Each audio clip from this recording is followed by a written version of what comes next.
इसके बाद गाइस जो सबसे बड़ी खबर निकल के आ रही है, ब्रेकिंग न्यूज है, फायरिंग वाली न्यूज है, वो ये है कि अरविंद केजरीवाल को इलेक्शन में कैंपेन करने के लिए 1 जून तक इंटरिम बेल दे दिया है सुप्रीम कोर्ट ने। जी हाँ गाइस, आप मेरी अगर वीडियोस रेगुलरली देखते हो तो इनको मैंने काफी सारी वीडियोस में डिस्कस किया हुआ है कि यहाँ पे बेल डालें, यहाँ से रिजेक्ट हो रहा है, यहाँ पे अभी केजरीवाल के ऊपर ये न्यूज आई है, केजरीवाल ये कर रहे हैं, वो कर रहे हैं, लेकिन अब फाइनली इनको यहाँ पे बेल दे दी गई है। हालांकि इससे पहले दिल्ली हाईकोर्ट के पास भी जाते हैं कि बेल दे दीजिए हमको, लेकिन दिल्ली हाईकोर्ट ने वहां पे इनको बेल देने से रिजेक्ट कर दिया था, जिसके बाद अभी ये सुप्रीम कोर्ट के पास आए थे, सुप्रीम कोर्ट ने इनको बेल दे दिया है। और सुप्रीम कोर्ट का ये भी कहना है कि जब इनका जो अरेस्ट हुआ था उसकी लीगैलिटी भी जब क्वेश्चन में, तो यहाँ पे थोड़ा एक होलिस्टिक और लिबर्टेरियन व्यू रखना बहुत ज्यादा जरूरी है, और इसलिए यहाँ पे बेल दे दिया है। हालांकि जो ईडी है यहाँ पे अपोजिट पार्टी जो कि प्रोसिक्यूशन, उसने बहुत ही ज्यादा यहाँ पे इस बेल का अपोज किया है। बहुत सारी चीजें कही, जैसे कि अगर इनको बेल दे देंगे तो ये एक बहुत ही खराब प्रेसिडेंट सेट करेगा, क्योंकि और भी ज्यादा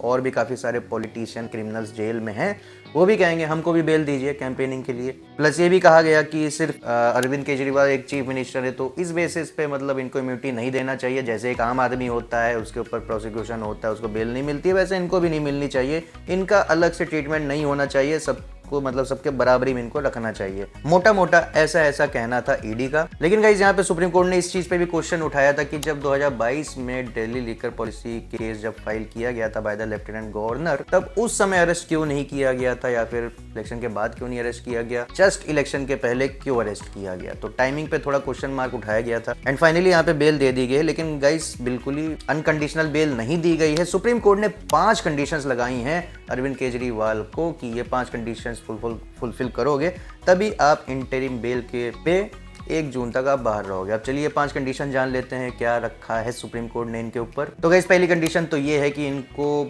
फर्निश करने पड़ेंगे बेल बॉन्ड्स, जिसका अमाउंट होने वाला है 50,000 रुपये, प्लस इनको एक श्योरिटी भी देना होगा जो कि इतना ही अमाउंट देगी to the satisfaction of the jail superintendent. पहली कंडीशन है। दूसरी कंडीशन ये है कि ये जितने भी टाइम ये इंटरिम बेल पे बाहर रहने वाले हैं, ये चीफ मिनिस्टर वाली अपनी ड्यूटीज नहीं कर सकते हैं, और इसीलिए ना ये अपने चीफ मिनिस्टर वाले ऑफिस में जा सकते हैं, ना ही दिल्ली सेक्रेटेरिएट में जा सकते हैं। इसके बाद गाइस जो तीसरी कंडीशन है वो ये है कि जो इन्होंने स्टेटमेंट दिया था उससे ये बाउंड रहेंगे कि ये कोई भी ऑफिशियल फाइल्स को साइन नहीं कर सकते हैं, उसको अप्रूव नहीं कर सकते हैं जब तक वो बहुत ही ज्यादा जरूरी फाइल ना हो, बहुत ही ज्यादा जरूरी काम ना हो। इसके अलावा चौथी कंडीशन ये है कि ये जो प्रेजेंट केस जो चल रहा है, जितना भी फैक्ट्स है या एविडेंस है, चाहे जो भी हो, ये उसके ऊपर कोई भी कमेंट नहीं कर सकते हैं इंटरिम बेल पे, ना ही वहाँ इलेक्शन कैंपेनिंग में कुछ बोल सकते हैं, कुछ भी कमेंट नहीं कर सकते हैं। और गाइस जो 5वीं कंडीशन है वो बहुत ही ज्यादा इंपॉर्टेंट है, और वो ये है कि आप जेल से तो निकल गए हो, लेकिन आप अपना इन्फ्लुएंस बाहर यूज नहीं कर सकते हो on the witnesses which are related to this case. तो आप विटनेसेस से कोई भी कॉन्टैक्ट नहीं कर सकते हो, कोई भी उनके ऊपर प्रेशर नहीं बना सकते हो, प्लस इसके अलावा केस से रिलेटेड जो भी ऑफिशियल फाइल्स हैं उसका भी एक्सेस आप नहीं कर सकते हो, ताकि कहीं बाद में टेम्परिंग ना हो जाए। तो गाइस ये सारी कंडीशंस हैं जो अरविंद केजरीवाल को टिल 1 जून फुलफिल करना होगा। 2 जून को ये वापस से सरेंडर कर देंगे, वापस से जेल में आ जाएंगे।